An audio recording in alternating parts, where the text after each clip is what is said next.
Hello and welcome to the Psychic Stories podcast, encouraging conversations about mental health. Today I'm speaking to Hannah Miner. Hello, Hannah. Hi, Matt. How are you getting on? I'm ready for my therapy session. You've come to the right place. So the goal of this conversation is to have an open and honest conversation about your mental health journey, or as you quite rightly point out, your emotional well-being journey, to get some insight into the tools and techniques that have helped you and are available and accessible to people. And by discussing your journey, we hope to share and normalise conversations about mental health, as often people are not alone in these experiences. So over to you. Tell us about your journey.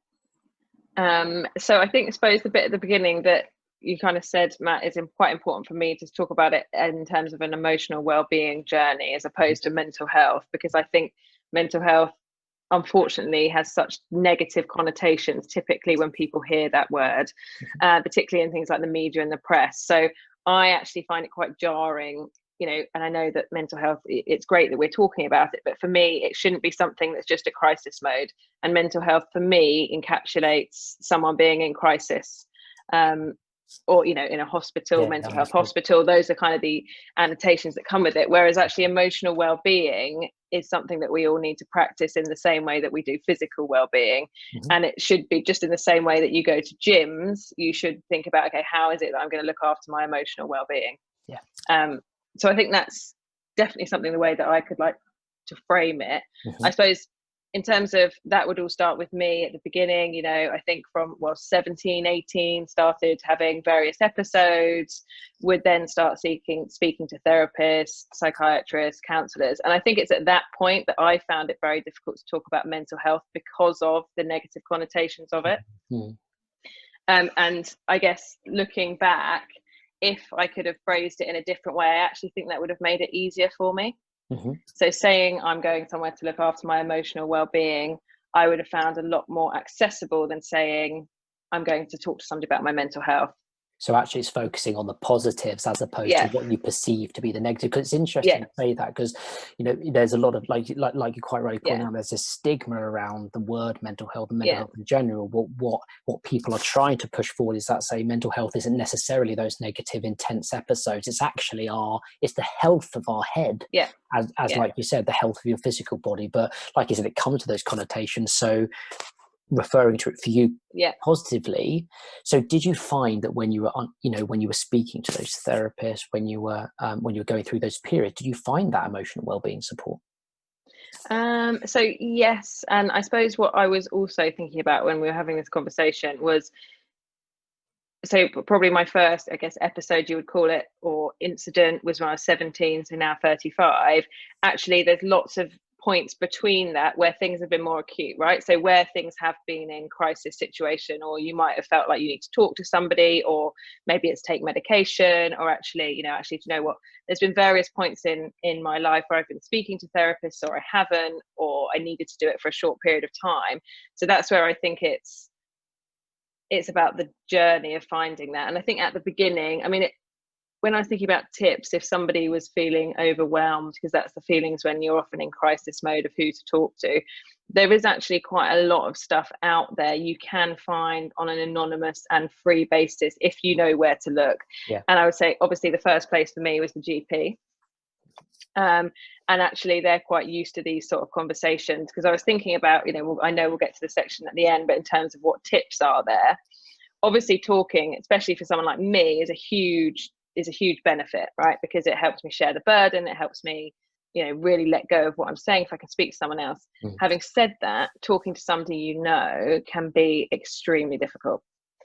So I also think, and as you know, Matt, I joked before, yes, talk to people, but you don't always need to take your pants down straight away with people because I think the thing is, you can never take those things back. Once you've said them, they're out there. Yeah, and I suppose as well, like what you said, if you know these people as well, what you perceive or what does come along with it can be some judgment. So do you have you obviously got a circle of close friends? Do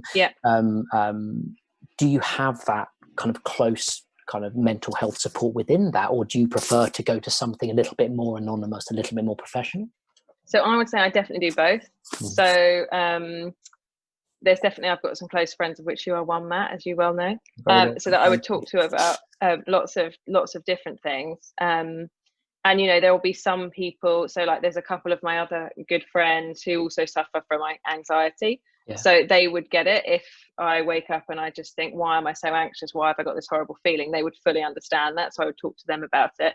But then at times where there's acute pain, so grief, when I was grieving about, my dad dying, there I actually sought professional help, because actually I didn't want to, I think professionals do this for a living, so they know exactly what to ask and how to support you best, and your friends can do that. But I think for me anyway, it's important to have a blend of both.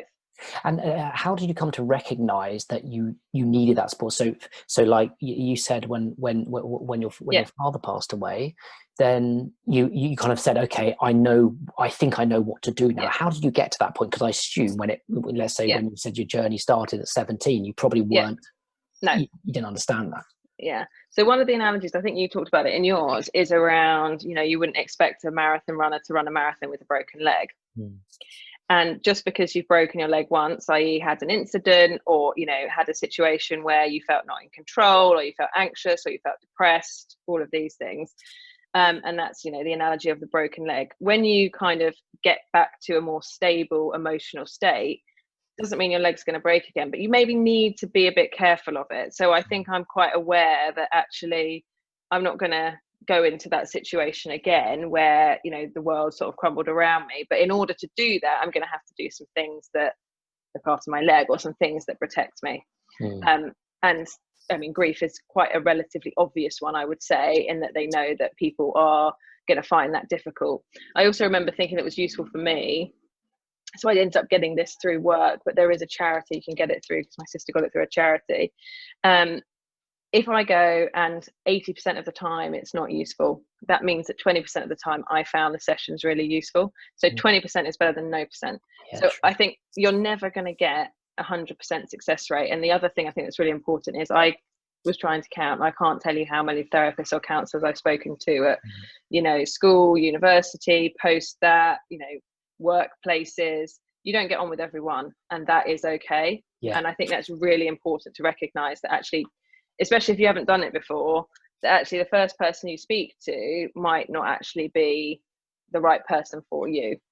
And that's okay. And it's like when when you try and exercise. So for example, we often refer to, let's say, a meditation exercise. Let's say you download one of these apps, and it's kind of, how it's presented to you and it's sold to you is that this will save you. But actually, no, sometimes it doesn't. Really doesn't. And some people, so like CBT is obviously one that people talk about, cognitive behavioral therapy, and for some people they find that really useful. I remember trying to do CBT when I was having, like, I would say, I don't know, an acute incident.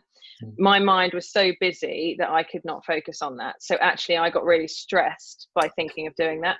Maybe now it would be different, but at that point you've just got to kind of park it and move on, which is obviously much easier said than done. But not everything is going to be right for you at that point in time. And how does it, obviously, without discussing an instance particularly, how does it feel like when you are in one of those situations? What's your first personal account of it? I guess it's the feelings of being completely overwhelmed, don't know what to do. I remember feeling not like yourself. So it's that constant feeling of, this isn't me. How do I get out of this? Where do I go for help? You feel like everything's running away with you. So you can't control anything.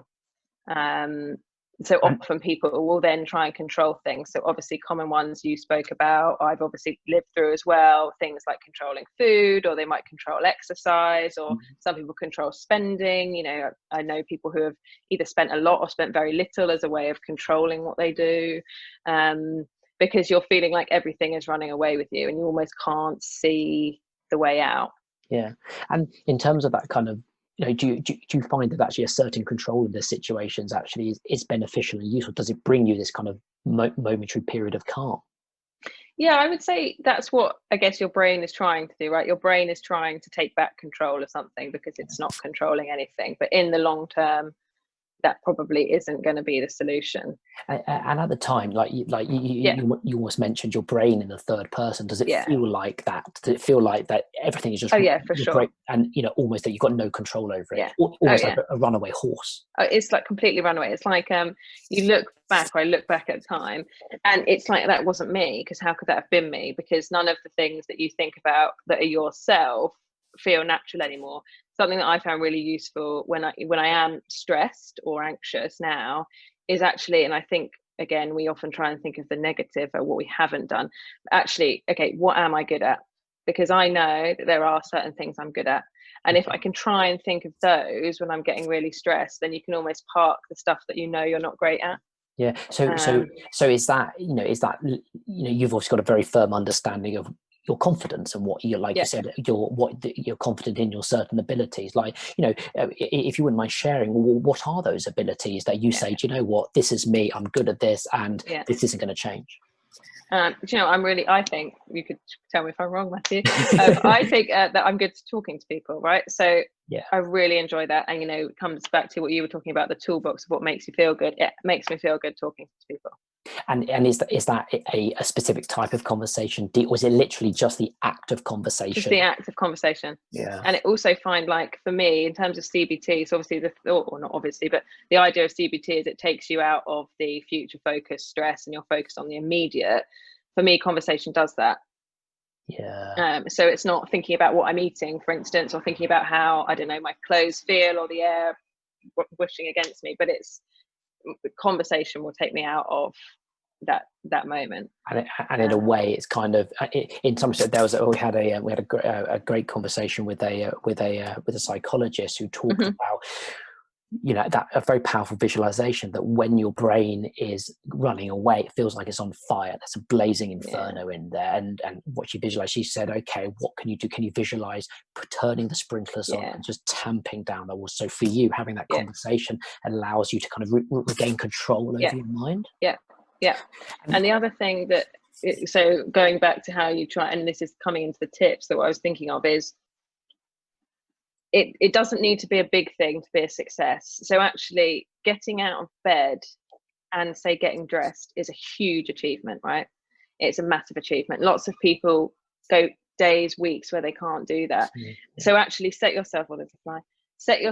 about, like, every time if I'm having a down day, I think, well, at least I got out of bed today. Because there are some people that can't do that, and that is really difficult for people, and I don't think we should necessarily undermine it. And I remember it was called a positive data log. I remember exactly what it looked like, because you had to write stuff in there, and it was just write down positive things you've done that day. So it could be, I've got out of bed, or I've washed my hair, or I think I remember once saying I baked a cake. It doesn't have to be big things like, I solved world peace, but it could be, I went for a half an hour walk. That was a really positive thing I did today. And actually, the act of writing it down, ticking it off, is a very powerful, because it's something that we've certainly shared through the years, is a random text to say, I say, Hannah, I'm grateful for you today. Thank you for being my friend. And like little things like that. I mean, it helps both ways. One, I feel genuinely grateful. I want to communicate that to you, but it's also an act of kindness just to say, I'm always here. I'm always here, and you're the same in terms of how you reciprocate that and receiving those messages. I remember speaking years ago about that fantastic book, The Secret. Oh right, yeah. Oh yeah. I mean, ask, believe, receive. I'm still getting that $1 million check, but the start of our self-improvement journey. But a big part of what I took away from that was a lot about gratitude, and I didn't understand what gratitude meant. But you've really taken that over the last 10 years. That a list of gratitude is very powerful. Oh yeah, it's hugely powerful. And I know there's but it can be such small things. Like, even if, I don't know, you had a piece of fruit today, you could have had 3 really bad meals, but you had 1 piece of fruit. Like, we as a society, we're very quick to focus on what we get wrong. And actually, sometimes I think just saying, do you know what, actually I do that all right, and I'm pleased today that I managed to get out of bed and have a shower, because that is really difficult. And it's interesting you say that, like, in terms of comparing it to what other people are feeling. Now, you and I were both Samaritans volunteers over the years. Now, part of that is speaking, for me, it was listening to a section of society that I really didn't understand or really know exist, and hearing those stories. I mean, did that help you in terms of putting things into context?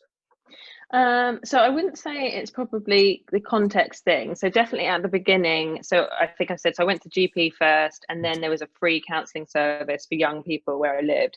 So went there, that was all free. So once I'd sort of got back onto more of an even keel, I definitely wanted to do something where I thought I could help people, because that I had access to those sort of free services, and that really helped me. I think also, what's the word, altruistic. There is something, it makes you feel good helping others, right? Yeah. So if you can do things, again, I think that's a tip to give you a little mood boost, is, is there anything, can you help? I don't know, today, for instance, walking on Hampstead Heath, a little kid was run off for her mum, and there was like bottles and glass everywhere. So I just picked up the glass and stuff, just simple things. That it's not a big deal, but actually it does actually make you feel better.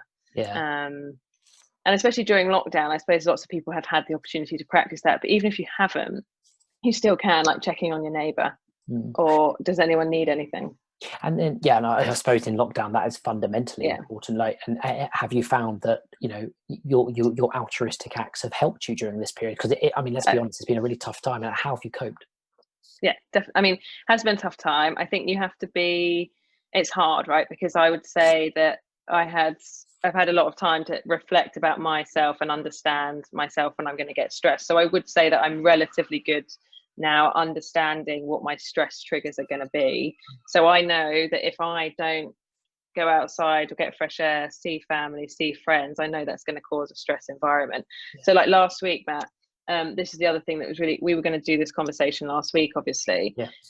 Something that is difficult for me, or has been, although I really work on now, is putting myself first, saying no. So saying no because I constantly want to help people is difficult. But actually last week I'd had a really bad day. I was stressed. I just needed to go for a walk, because you have to think, right, fresh air is going to make me feel better. So even if I can just do that, I might not want to do it. Today it was boiling. I didn't want to go, but I knew that by the end of the day, I'd have been really annoyed if I hadn't left at 4 and just gone for a quick walk. And it's understanding those kind of self-care routines, but also at the same time, we had a chat with our good mutual friend Reese this morning. Yeah. And he talked about, it's not necessarily being kind to yourself, it's being kind to your future self. So it's knowing, like you said, that if I don't do this now, then I might have some issues in a couple of days. So actually taking action now is probably the best you could do. And frankly, like you said, what's the worst outcome? On that particular instant, you message me and say, actually, do you mind if we rearrange? It's like, yeah, of course. Yeah. And I think I found that hard to sometimes put myself first, or say no to people, or let people down, I suppose would be the way I perceive it. But if you actually think I'm putting my emotional well-being first, this is what I need to do. Yeah. Or not, everyone's on Zoom calls now, not join the Zoom call, because you need to put your own emotional well-being first. Yeah. You would do the same for physical health. You need to do it for emotional health. The other thing that I was thinking, it's funny because you said I was glamorous.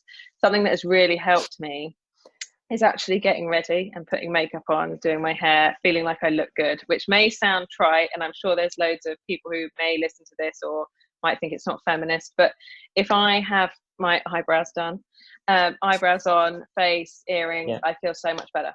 And there's been a couple of days in lockdown where it's a weekend where I just haven't done my hair or whatever, no makeup. I can guarantee you by the time of the afternoon, I'm feeling really depressed about myself. Okay, it's interesting because it's interesting, and for all the listeners listening, you are a feminist. You're one of the most fantastically minded feminists that I know. Hence why we love having these conversations. Interesting point, like from what you said, like how do you reconcile that from what you just said? Well, I don't know. I suppose it takes many different guises, and we won't start with the patriarchy, but I suppose it just makes you feel more confident. And whatever you need to do to make yourself feel more confident, don't worry about doing. So if that is, like a couple of weeks ago, I had a big meeting. I painted my nails, made sure my hair was done. I felt a lot better in that meeting. Never personally, because the other big emotion that I think we all talk about is guilt. Don't feel guilty about spending money on yourself if it makes you feel better. So do you know what? If you can't face cooking and you want to eat something healthy, get a sushi delivery, or get, you know, a Wagamama delivery, or get something that's going to make you feel good, and don't beat yourself up about that. I don't beat myself up anymore about putting my eyebrows on every morning, because I know it makes me feel better. Yes, I know I can probably think, why do I feel like I need to conform to this look? But you know what? It makes me feel better. So I'm going to keep doing it. Exactly right. Yeah. And finger up to the patriarchy, right? Well, yeah, exactly. Obviously. I see you strolling around on Hampstead Heath just like that. Yeah, which I think some people might see it as a vain or a not important thing, but for me, I know that I will feel not like myself if I don't feel good about myself. But it's funny, on the other hand, I mean, there's an enormous wave of talk around mental health and emotional well-being, and like you said, you know, sometimes what comes along with that is guilt, and guilt. We're often told that, you know, getting ready, making yourself feel good actually feeds into what is causing some of these issues. And we're like, and hold on, no, all I actually want to do is I might want to go out, I might want to have a shave, get a haircut and feel good about myself.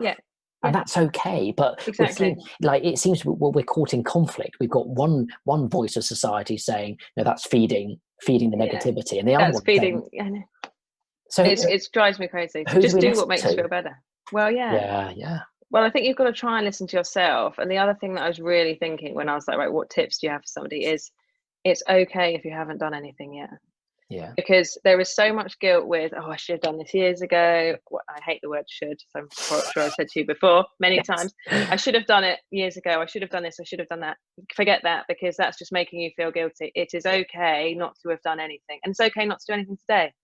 And it's okay not to do anything tomorrow. At some point, you'll feel up to thinking about, right, how do I want to make myself feel better? And it might just be something small, like making a list of, right, what is it that I want to do? Like, go on more walks. Okay, make them 15 minutes. Don't make don't make it anything that's not achievable, because then you'll feel guilty about it. And it's interesting, you're saying, you know, this language they should be banished words. Like, language is so powerful, especially when you're talking to yourself. Like, you're at school, you thrived in English literature and as an actor as well. Then at uni as a thespian, then studying French literature as well. Like, so for you, language is an important thing, I assume. Like, how have you used your language to be able to kind of promote a more positive view as opposed to more negative? So definitely, I do actively try and think about the words that I use. So emotional well-being, I try and avoid the word should. I either do it or I don't, and then there's no guilt kind of ascertained with it. Again, I this might sound silly to some people, but I try and think of how I can frame it in a positive way. So something, for an example, no problem. People might hear the word problem and that's negative. I'll go, if someone says, oh, can you do that? I try and say, that's fine. Because fine is a good word.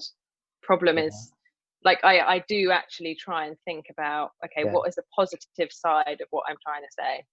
And it's a habit as well. I remember, like, last Lent, one of the things my wife Thea came up with was, you know, you apologize all the time. Stop saying sorry. Are you actually sorry?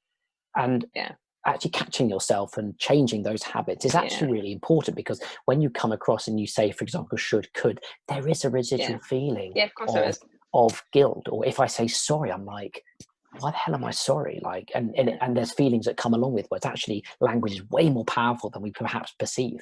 Yeah. Oh, definitely. And I think you can really start to think about what the media or how things are perceived. So I think it's definitely okay. And it really is okay not to have done anything yet. And you should feel fine about you need to feel fine about that, because the only person who's making you feel guilty is yourself. So the sooner you can kind of get rid of that, the easier things are going to become to you. And I remember actually Reese said something to me years ago. The wonderful thing, I remember his line, I always think of it. The wonderful thing about being human is that we make mistakes. So you are not going to get it right. So you're not going to get it right first time. Brené Brown talks about it in her podcast, the FFT.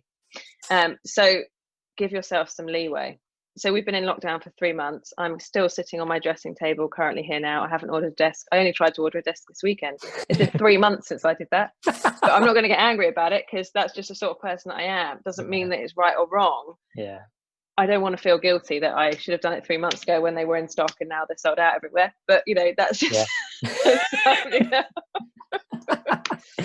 So, but also, like what you seem to be touching on as well is like having a very realistic set of your own expectations as well, and because people often have such high expectations, but actually there is ways of modulating those expectations. Like on some days, actually, your expectations could be relatively low compared to another day. Say, look, I'm just going to get out of bed, I'm going to have breakfast, I'm going to get ready, and that's going to be it today.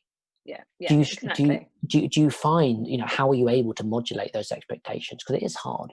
It is hard. I think because I've practiced a lot, I do recognize myself when I do get anxious or I do get stressed or I do feel down. So I can sort of self-regulate to an extent where I say I have those days where I literally just sit on the sofa and watch Netflix and maybe order a takeaway. And I can kind of think, okay, well, do you know what? I'm not going to make this last tomorrow, but this happened today. And that's not good or bad. It just happened. So I do know when those things are going to happen. And I guess one of the other coping mechanisms, like I said, is talking. So then I might say to somebody, oh God, I feel so down. And they might say, oh, tell me about it. And I'll be like, oh, I don't know why. I just feel really down. And then even just the idea of saying it has some sort of relief. Yeah. How do you, so when you're talking, having these conversations, because like for those who don't know, you are a high-flying international businesswoman. Yeah, that's what the business card says. Thanks, you are and like, because you're flying all over the world, or you were flying all over the world. You've got a high-powered job. How do you have these conversations when you're in that high-stress environment? So I think compartmentalize, I would say, that you talked about, I think, as well, in terms of how that fits in. What I would say is a lot of people, I would say, if not 90%, probably 100%, very high of people will be going through similar things as you or have an understanding of what you're talking about. So what I will definitely do on work trips, I don't tell everyone, and I certainly don't tell them everything, because when you work with people, I think it's slightly different with friends. But there are people that I do say, oh God, I feel really stressed today. Like last Wednesday, when I felt stressed, I just ended up cancelling all my meetings and messaged my colleagues and say, guys, I'm not having a good day. I'm going to cancel the meetings today. Can somebody catch me up? Which obviously takes an element of confidence, which I know isn't necessary. And, you have to have been in the job role for a certain amount of time to do that. I recognise that that's not going to be straightforward for people, but there will be some people that you can sort of talk to about that with. And lots of people I have worked with, as soon as you give something, so as soon as you say, actually, I suffer from anxiety, or yes, I've been depressed, or yes, I've been on medication, somebody will go, oh my God, me too. Or, oh my God, what about that? And I try to be, because now I would say that I'm in quite a stable period, but I know that's not going to last forever, right? Nothing lasts forever. So I know that there will come a point where I might need some extra support again, and I'm not feeling so stable. But I try, when I am in a stable, to say to people at work, like I remember there's some new grads, and there was a big meeting we had, and they were like, oh, how are you feeling about it? And I was like, I'm fucking shitting myself. I don't want to go in there. I'm so anxious. Because I think it's important that we actually talk about these things, because often you see people who might be in more senior positions feeling like they're nailing it, and actually they're probably not nailing it.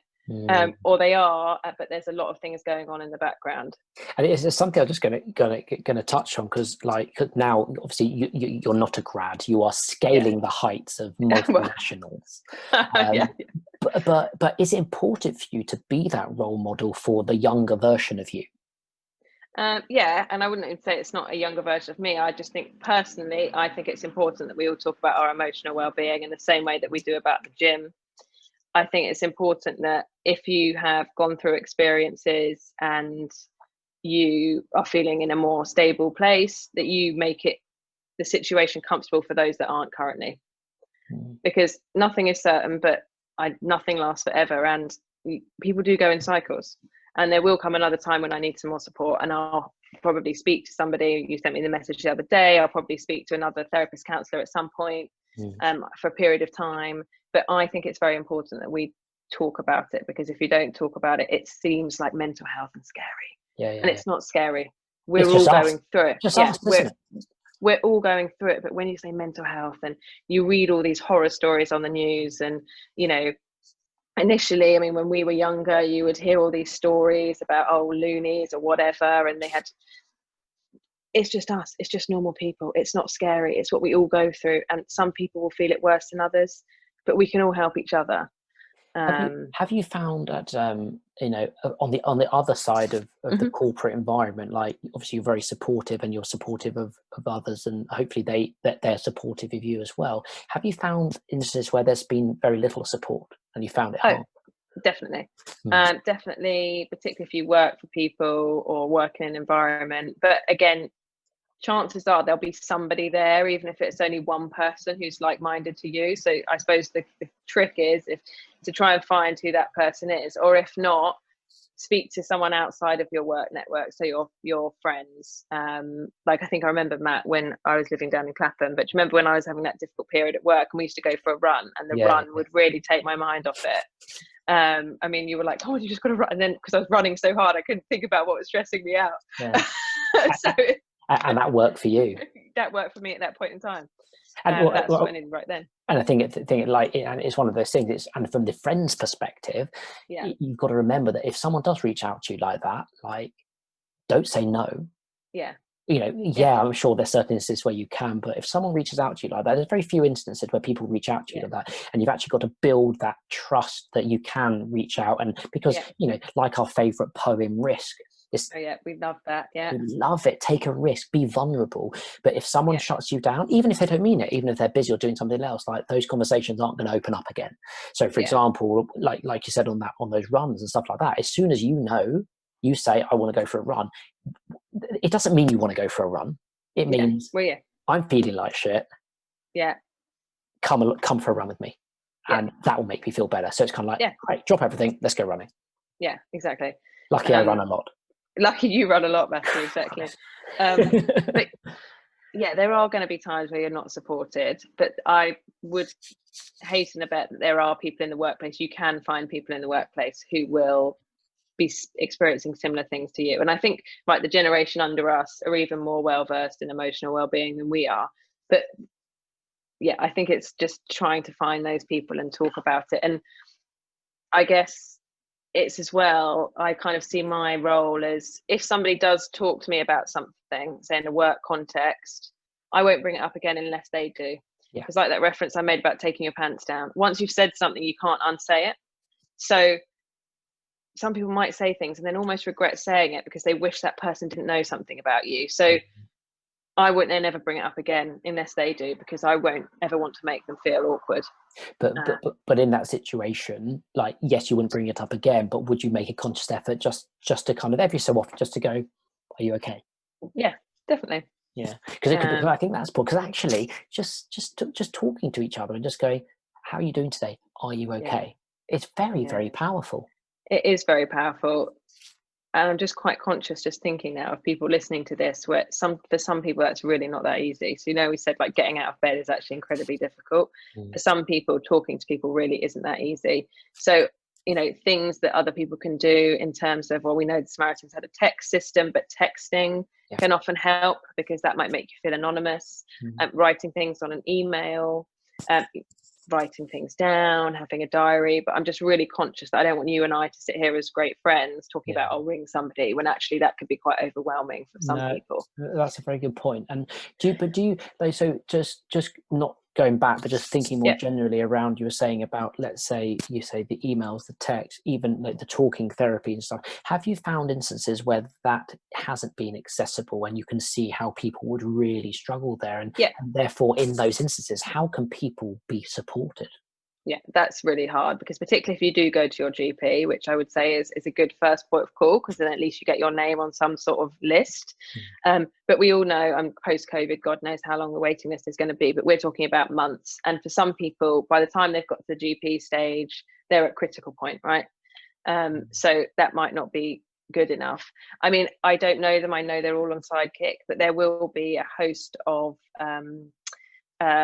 free sites that you can access. I know at work, for instance, the Retail Trust, which is a UK-wide scheme, so I know that anyone can contact them. Obviously the Samaritans is 24 hours, so you can ring them and they'll probably be able to point you in the way of something if you can't do it. For me, it's always been useful writing things down. So I'm still a pen and paper girl. So the actual act of writing things down, I can find quite cathartic. And that's different from texting on the phone. Yeah. Yeah. So some people might find that useful. Yeah, I just don't, when we're talking about writing a positive data log or thinking things that we're grateful for, don't underestimate just sending a text and saying, hi, can we chat? That could be a lot for somebody. And actually, I don't want anyone to think that it's easy to call somebody, because it's not. Yeah. It's really not, no. Especially when the words are mental health. Yeah, that's a very good point. How do you, so flipping on his head now, yeah, you have your own emotional wellbeing journey. Yeah. How can you be a better friend to support someone who's going through a difficult time? Because you are a fantastic friend. Thank you, Matthew. I say this publicly, not solemn now. But that's the other side of things. Like, in the periods where we're not having an intense struggle, there could be a period where we can actually be very supportive, and perhaps some tips and techniques around that would be really interesting. Yeah. So I guess constantly, checking in often, but it's about, we'll know active listening, but listening to what the person wants. And you and I have spoken about this before, but we have friends for a whole variety of reasons. And some point, the person who may be in need doesn't need you to be the friend that knows stuff. And that is okay, because we all need friends for different things. So I think it's all about listening to and reading the cues of what the other person wants. So like you said, if somebody's saying go for a run, well, yes, that's them probably telling you that they might need to talk to you about it. But if somebody's not opening up, and you maybe suggest something, to maybe just leave them, because maybe they're not ready, and actually what they need is a bit of space. If you think somebody is really struggling, and if you think there's been an acute incident, or there's been something, I don't know, so an example would be someone's car being stolen, or someone losing their job, or a marriage breaking down, or an extreme event that's caused somebody into a phase of anxiety or stress, I think it's really useful at those points to try and just do something for them. So it might be, hi, I'm coming around at 6, I'm dropping dinner, I'm not going to stay, but it's going to be on the doorstep. So you're not putting any pressure on them. If they want to open the door when you turn up, they will. But if they don't, they won't. If they don't want the food, they'll throw it away.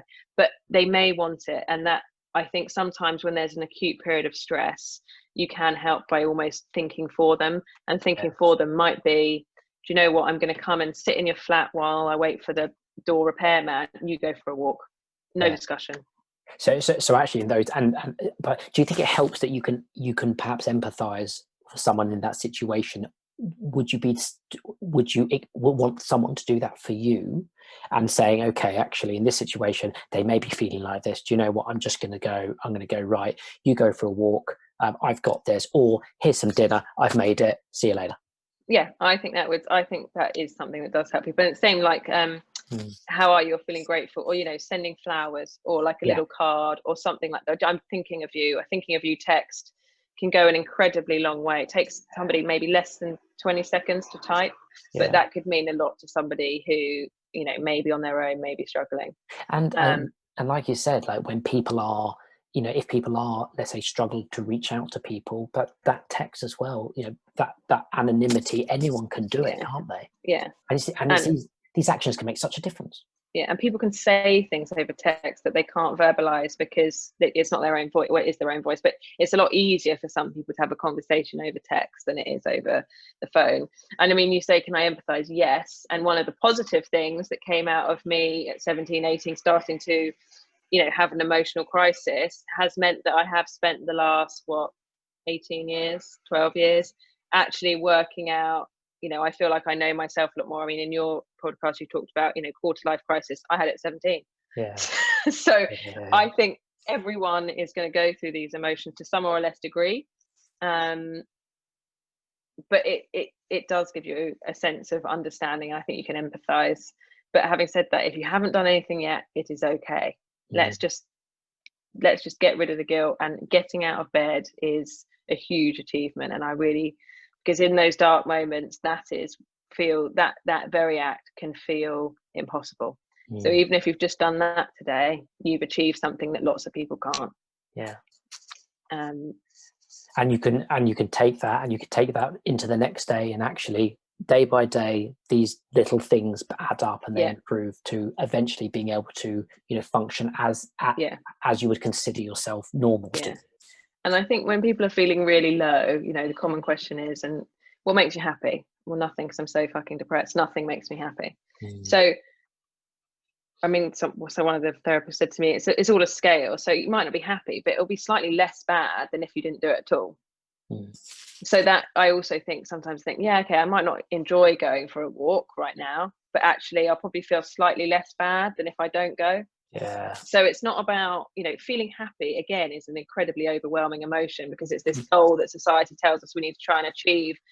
But actually, you can only be happy, you know what happiness is if you've been sad. So it can sometimes feel overwhelming. So how do you feel slightly less bad? Is something that sometimes helps me. And there's a very powerful thing that when you do those little acts, you can feel your mood lift. It might not lift to being ecstatic, but that's fine. And there's something very powerful in reflecting about that and say, hold on, I've done something that's made me feel better. That's quite self-fulfilling and reinforcing, isn't it? I mean, just putting my eyebrows on and my mascara, Matt, that is the way forward for me. But and also it's I wouldn't say it's cheap or free, but it's accessible. Well, it is accessible, but there are things like that are not expensive and that people can do. But again, can be very daunting, and don't underestimate just having, if I just had an apple today, that was a good day, or I had a shower, that was a really good day. Hannah Grace Miner, thank you very much for this Thank conversation. You, I'm conscious that for those listening, Hannah gave me an exceptionally tight deadline, and being the fearful friend, I've stuck to it. Is this going to mess up the other podcast timings? Let me just see if I covered everything. Talk to people, eat healthy and exercise, which I did write down was going to be incredibly boring for me to say, but does actually make a difference. But it is boring, but everybody will probably be able to recognize that themselves. So you've covered everything efficiently and effectively. I don't know about that. Hannah, thank you so much for a fascinating, insightful conversation. And thank you to everyone listening. You can subscribe to us on most major podcast platforms: YouTube, Spotify, Apple Podcasts. Just search for Sidekick Community or Sidekick Stories and we'll pop up. Thanks again, Hannah. See you later. Thanks, Matt.